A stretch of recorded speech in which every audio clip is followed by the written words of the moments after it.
So today we're going to talk about how to dock the float plane. I always joke around saying docking the plane is the hardest part of float flying. And I don't know if I'm really joking around because it is one of the hardest parts of float flying. You have to shut the engine off and set it off at the right time to bring enough momentum to have steering and bring it in. The wind will mess with you because the airplane wants their weather vane. So I have a couple of pneumatics devices I like to think about. I do 3 M's for mixture, master, megs when I shut off. And I do 3 H's as I come close to the dock. Headset, harness, seatbelt, and hatch. Headset, harness, hatch. You want to make sure when you're coming ready to get out of the airplane and grab it, you're not going to have your headset on or seatbelt on, or you got to open the door.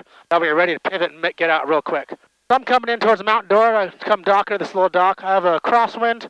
I have to make a hard 90. So I'm going to slow the airplane down, but go down to 1 meg. I'm going to pull my carb heat out. Slide my chair all the way back. At this point, I'm going to take off my headset. My harness and hatch are already set. So 3 H's are off, and when I kill the engine, I'll do mixture, master, megs. At this point, I'm focusing on rudder control to make sure I don't bang my nice floats on the dock. I usually stick my head outside of the airplane to get a good look at the dock as I approach it. When you do this right, there should be no rush, and you should be able to calmly step out and catch the airplane with the tie down.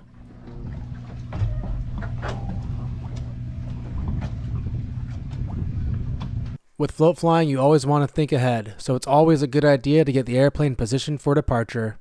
In this particular situation, I turned the airplane into the wind, so I don't have to risk the wind blowing my tail into the dock. Take off and depart from a dock. You want to make sure the airplane's ready to go, mixer's in, primed, ready to go, so you can hop in and get it started.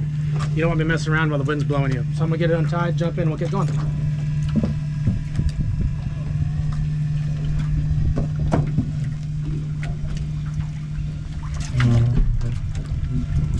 If it's windy and you're working with a challenging dock, getting that engine started quick and efficiently can be the difference between a successful departure and a dented airplane.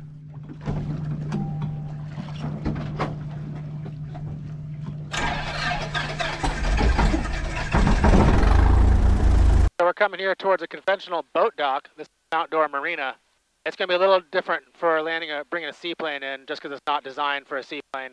Most of the time when you dock your float plane, there's not a whole lot of float plane only docks. You're usually going to be using boat marinas. Oftentimes you have to worry about tall pilings that might bang your wing against it. I've been to this one a couple times, so I know this is pretty good. Right now we have wind coming out of the west. We'll be docking into the east, so the wind will be right at our nose.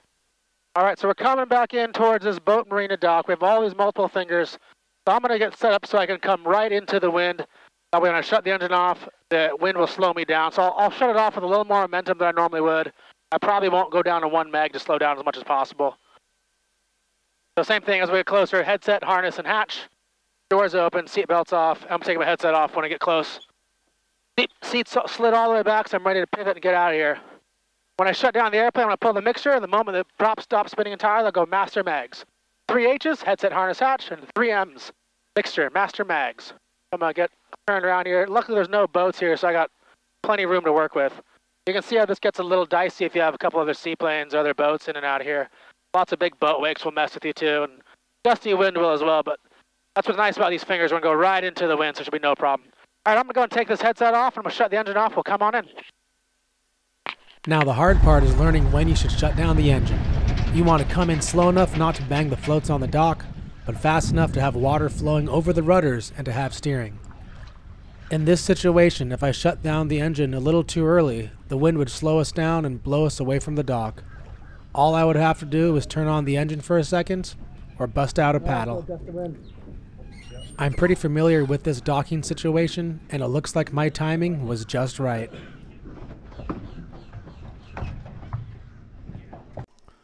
Thanks for making it to the end. If you found this video useful, please like and subscribe to support my channel. I am now an Amazon affiliate, so you can support my channel by clicking on one of my Amazon links below. By doing so, I receive a small commission on anything you purchase from Amazon, and it costs you nothing.